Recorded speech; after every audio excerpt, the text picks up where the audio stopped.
सरकार अगर बढ़ती है भारतीय जनता पार्टी की तो काम जनहित के अंदर होते हैं, और जब दूसरे दल की सरकार बढ़ती है तो जो वो झूठ का एक पुलिंदा अपने गारंटी पत्र के रूप में, घोषणा पत्र के रूप में जो प्रस्तुत करती है, ऐसे सारे इनके जो छलावे हैं तो कब खत्म हो गए जब भारतीय जनता पार्टी की सरकार बनेगी। और भारतीय जनता पार्टी सरकार बनाने के लिए, और वो केवल अपने फायदे के लिए नहीं, हम ये नहीं कहते कि 50 वर्करों पर एक को नौकरी देंगे, हम कहते हैं मेरिट के आधार पर नौकरी देंगे। हम ये नहीं कहते कि हमारे घर भरेंगे, हम कहते हैं कि हरियाणा की जनता की आमदनी बढ़े।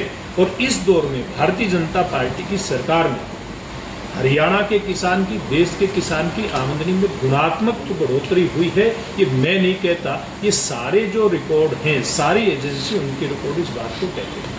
आपकी वो मतलब कांग्रेस से मात खा गई कहना।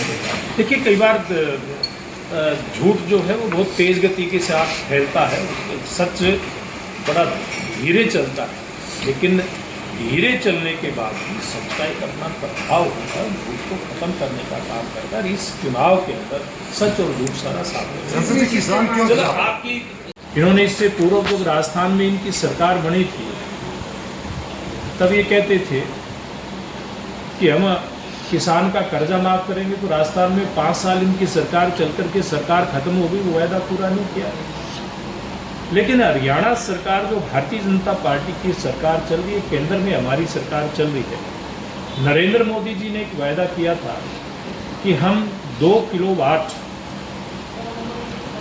का एक सोलर सिस्टम गरीब के घर के ऊपर लगाएंगे। उस घर को नाम सूर्य घर, उसका नाम रखेंगे सूर्य घर योजना में। उसको 1,10,000 रुपये केंद्र और प्रदेश सरकार दोनों इसका खर्चा वहन करके, और उस गरीब व्यक्ति को फ्री के अंदर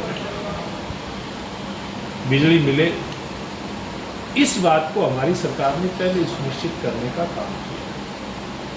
हुड्डा साहब पहले भी हरियाणा प्रदेश के मुख्यमंत्री रहे, उन्होंने 100 गज के प्लाट देने के नाम पर गरीब व्यक्ति को बरगलाने का काम किया, लेकिन ना किसी को कागज दिए, ना किसी को कब्जा दिया।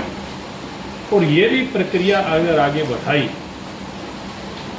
इस प्रोसेस को भी अगर आगे बढ़ाए, तो हमारी भारतीय जनता पार्टी की सरकार, नायब सिंह सैनी जी की सरकार ने किया। तो मेरा ये कहने का आपके माध्यम से हरियाणा की जनता को तात्पर्य है कि कांग्रेस पार्टी एक झूठ का पुलिंदा लेकर के आई है, केवल और केवल लोगों की आंखों के अंदर, हरियाणा की जनता की आंखों के अंदर धूल झोंक करके कैसे उनके वोट को बटोरा जाए, और फिर कैसे 50 युवा घरों के ऊपर एक युवा को नौकरी की बंदरबांट की जाए, कैसे अपने रिश्तेदारों के घरों को भरा जाए जैसे उनके विधायक कह रहे हैं, और कैसे फिर जो जमीन की लूट 10 साल हुड्डा साहब के राज में चली थी, कांग्रेस पार्टी के राज में चली थी, जमीन हरियाणा के घोड़े वाले किसान की,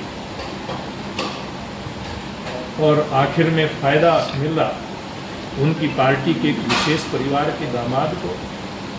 हरियाणा के किसान को डरा करके, धमका करके, एक्विजिशन का डर और भय दिखा करके उसकी जमीन को औने पौने दामों में लूट करके कैसे एनसीआर क्षेत्र के किसान को बेजमीन बना दिया, और अपने लोगों को, जैसे उनके विधायक असम के कह रहे हैं, माला माल करने का काम किया।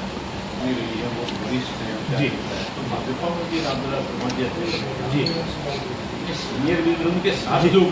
जी, देखिए, रामविलास शर्मा जी कहीं कोई दो राय नहीं है। रामविलास शर्मा जी पार्टी के बहुत वरिष्ठ नेता हैं। उनकी तुलना कुमारी शैलजा से नहीं की जा सकती। कुमारी शैलजा को पिछले 1 सप्ताह से देख रहे हैं, हमको भवन के अंदर है। इन्हीं बातों के कारण से रामविलास शर्मा जी को कल आप लोहारू के अंदर अमित शाह जी के बराबर दहाड़ता हुआ देख रहे थे। रात 1 बजे तक रामविलास शर्मा जी पार्टी की जीत के लिए हम सब लोग इकट्ठे हमारे पार्टी के शीर्ष नेतृत्व के साथ बैठ कर के योजना बना रहे थे।